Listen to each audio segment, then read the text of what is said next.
We're going to wait 1 minute to get some people, hopefully, to view us live now. We're going to start off every week with a short Parsha minute. Because although in this part of the Torch University, the Breakneck Through the Bible part, which starts every Tuesday at 8 o'clock at the Torch Center, we're learning in-depth Torah study with the commentaries, understanding every word, and we're up to Parshas Tetzaveh, which is in Exodus. But I would like every week to have just 1 or 2 minutes on this week's Parsha, the Parsha every week that we're reading in our synagogues, so that we can keep a connection to the current Parshas that are being learned. So today would be Noach, that's correct. All right, so let's say a short idea on this week's Parsha. I turned it to the right page. Thank you. All right. First is welcome back again. We're going to get to it in a second. Welcome back, everyone. It is a true honor and privilege to start our second year of Torch University. And we had a little break for the high holidays. We had a break before the high holidays, getting ready for the high holidays. And now that we're actually here and live, it's exciting to be back learning together again. And for all of our viewers, you're welcome to join us either live every week or at the class in really live, not on Facebook, not virtually live, but really live at the Torch Center every Tuesday night at 7 o'clock for the Jewish personalities and 8 o'clock for the Breakneck Through the Bible part of the Torch University, which is in-depth Torah study. So this week's Parsha is Parshas Noach. And in Parshas Noach, we are introduced to this character named Noach. And the Torah tells us that Noach ish tzaddik, he was a righteous, pious Jew, or pious person, no Jews then yet. Tzaddik, tzaddik tamim hayeh b'dorotav. He was a righteous person in his generation. And the sages go on to talk about what's so special about Noach that he's considered a righteous person in his generation. What was different in his generation from every other generation? And the commentaries view it in two different ways, a positive and a negative, or positive and not so positive. Positive is that if he would have been in the generation of Abraham, he would have also been considered pious. And not so positive, that had he been in the generation of Abraham, he wouldn't be considered so pious. Why? So our sages give an incredible idea. And that is that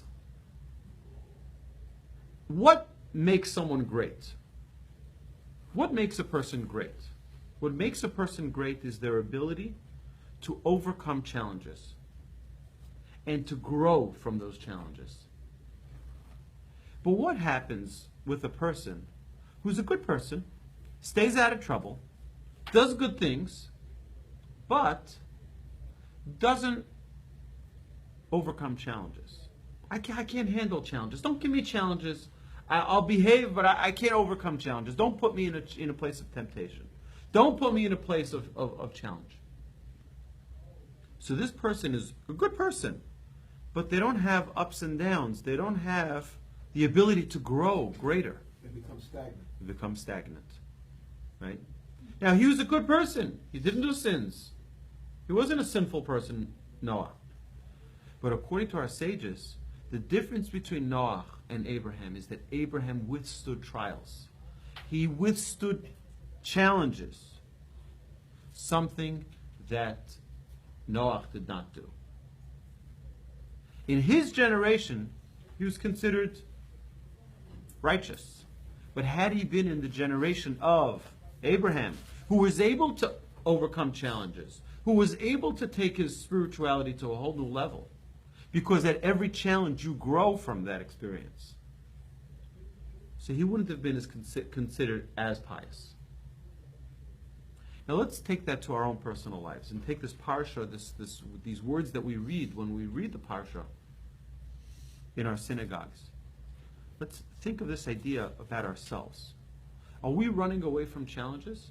Now, we're not asking for challenges, but let's not run away from our challenges. When we have a challenge, you have to see a challenge as an opportunity for growth. Don't run away from your challenges. Take the challenge head on. Take it as an opportunity to grow, to become better, to become stronger.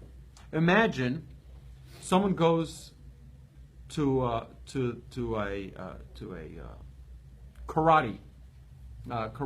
lessons, and they're taking the course, and they do I don't know what they do, but either way, and they take the course, and they're practicing, and now they say, get into the middle, let's go. You got to play against your instructor. He says, nope. Right? I'm ready to continue practicing, but I'm not ready to take the test. You'd say, like, what's the purpose, right? I don't want the challenge.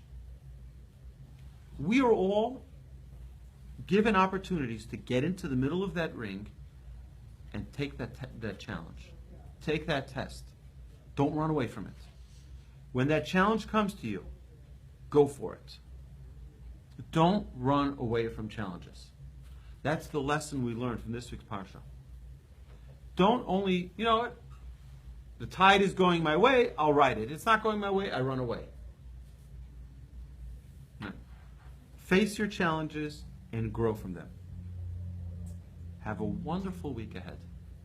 Right? This was the Parsha Minute, the introduction to our breakneck through the Bible. Now we'll resume with our regular class. Thank you for joining.